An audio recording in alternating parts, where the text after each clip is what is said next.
Hello my dears, this is Sarah from SheHoldsDearly.com, and today I have a special guest with me. My daughter Madeline is here. She is going to be showing us how to make a driftwood sailboat.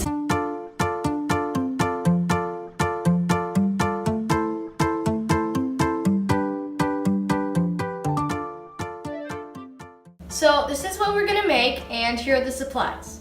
First you'll need a wooden dowel, needle and thread, straight pins, a glue gun with glue sticks,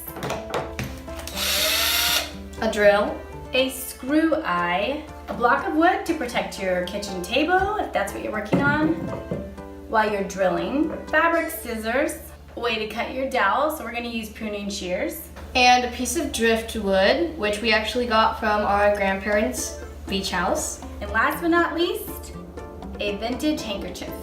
Cut your dowel to the desired length. Place the dowel inside of the handkerchief and fold the handkerchief in half. Now cut from the corner up to the top.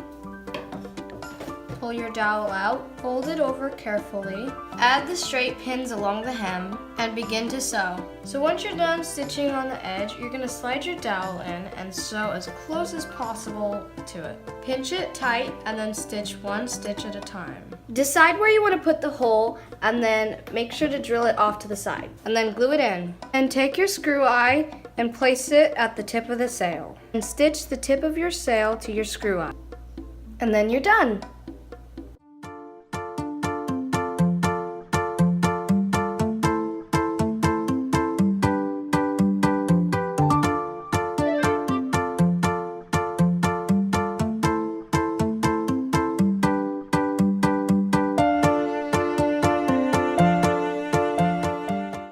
Thank you so much for stopping by. If you're new here, please consider hitting that subscribe button.